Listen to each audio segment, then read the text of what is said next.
tells you what to do. Nobody ever tells you what to do after you catch the dragon. I'm just supposed to go along with my life now, living like normal, pretending like one battle after another hasn't been injected into the old noggin here. You start chasing the next one. You start chasing the next dragon. Your guess is as good as mine. What a picture. What a picture. I'm a little upset that I threw away my ticket stub after I saw the movie. It was an accident. I think I threw it out with Starburst wrappers. So bear with me here. I'm a little heartbroken here. You know what I did find? In my garage, I found my ticket stub for There Will Be Blood. Still had it in an old wallet. It was in my garage. No Country for Old Men I had, but we're looking at something that's on par with both of those. That's right. Those are big words. Those are big words, but one battle after another is on par with those. You got DiCaprio right off the bat. You're swimming in it. You're swimming in greatness. The man knows how to pick great pictures. He's the top of the heap. The top of the heap. He's got the world of movies at his fingertips still. He can get the best directors. Look at all the directors he's worked with. Look at all of them. I'm serious. Scorsese, Spielberg, Tarantino. Now we got Paul Thomas Anderson. He's worked with all of them. Chris Nolan. All of them. That guy who did Critters 3. The director of Growing Pains. Season 8. Whichever one he was on. He's good. Some people don't like him still. I don't get it. I think those are just jealous men. Jealous men jealous of Leo's good looks. Man, oh man, what a guy. And here he is again, one battle after another. Paul Thomas Anderson, oh my God. Licorice Pizza. Mr. Licorice Pizza himself. He's back at it. New genre. He's got I guess this is based on a book by the same guy who wrote Inherent Vice. What's his name? Thomas Python? Pynchon? This one's much better than Inherent Vice. I think I gotta tell you, I gotta be honest.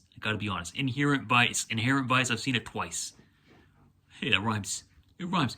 Inherent Vice, I've seen it twice, and both times it did nothing much for me. But everything else, top of the line. I don't really like Magnolia that much either. Sorry, all you Magnolia heads out there. I think PTA goes back and looks at that one and he's like, eesh. Ugh. Maybe pull back a little bit from Mr. Pretentious Zone. Tom Cruise is great in that movie, though. That never changes, but everything else is just kind of... Boogie Nights and There Will Be Blood. And One Battle After Another. And Licorice Pizza. And The Master. And Punch Drunk Love. And Mortal Kombat. Those are the best ones. Undoubtedly. And I saw the first two, Mortal Kombat and Boogie Nights, in the theater. I actually went to see One Battle After Another in the exact same multiplex that I saw Boogie Nights in. And it's not the same one I saw Mortal Kombat in. I saw that one at the mall, and that was before I knew who Paul Thomas Anderson was. Boogie Nights, I remember going to the theater, and the lights were on before it started, and I was wondering if they were supposed to be checking people's hands. Checking the trench coats. You know what I mean? Yeah, you know what I mean. No, I think they just messed up the lights. Speaking of which, when I went to see this one, the first 15 minutes, they had a weird light on in the projector booth that was casting a glow over the entire theater. So me and the old couple that was behind me were the only ones in the theater, and there was this weird glow, and it was making all the seats glow, and I didn't care for it. But the movie, the plot, it's like, how do you describe it?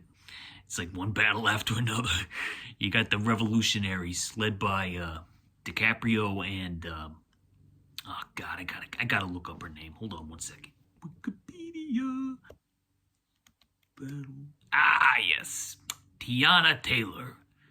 She's the second-hand man. Her and DiCaprio are in charge of this French 75 revolutionary group. And they kind of go after all these, agencies, these military-style agencies that are deporting people and keeping them in cages. It sounds familiar. I don't know. Does anybody think this sounds familiar? Maybe there's stuff going on right now that would kind of mirror this. I hope nobody gets any ideas, but that's what they're doing. It's like, you know what else it reminded me of? You remember the movie Running on Empty with River Phoenix and Judd Hirsch and Christine Lahti? Is that her name? That movie is great. 5-star classic on that one also. This is a different ball game, though, with this one, though. But it does have some similarities with Running on Empty. So I don't know if you've seen Running on Empty. If you haven't seen Running on Empty, I'd recommend it. That's like One Battle After Another meets Ordinary People, because Judd Hirsch. But it's got another young stout 90s stallion in it. I shouldn't say that, but it's got River Phoenix in it.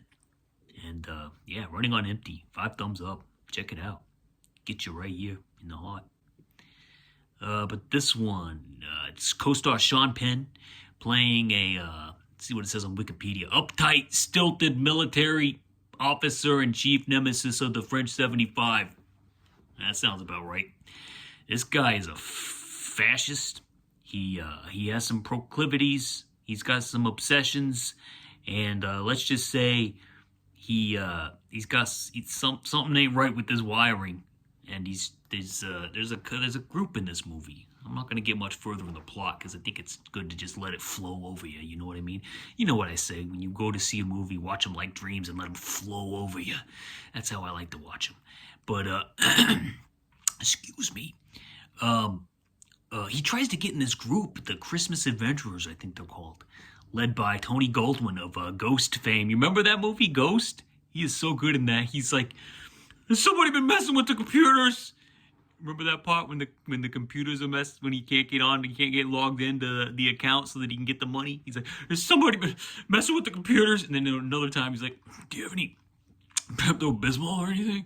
I love Tony Goldwyn. He's grown into quite the stud, hasn't he? He is a hunky guy now. He's kind of like, got reminded of Patrick Dempsey when everybody remembered that Patrick Dempsey existed and he turned into a little stud muffin. Now we got Tony Goldwyn turning into a stud muffin. He's giving DiCaprio a run for his money in the stud department. Different types, but, still handsome as heck, that Tony Goldwyn. Anyway, these guys, I don't know how, I don't like to get political here, okay? I'm not trying to name names, but there's a couple guys, okay, up top, a whole thing going on right now.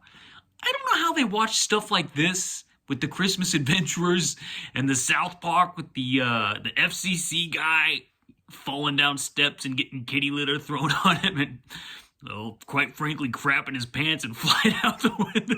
I don't know how they watch all this and think that they're the good guys. I mean, the ideology is the same. And that's how the world sees them. The only people who don't see them that way are them. And they think they got numbers. Okay, yeah, they got numbers. Okay, yeah, but there's numbers on the everyone else too. You can't give into it, You can't give into the bullies and the ideologues and the supremacists and all that nonsense, This is great. Oh my God, I loved it. 5 thumbs up.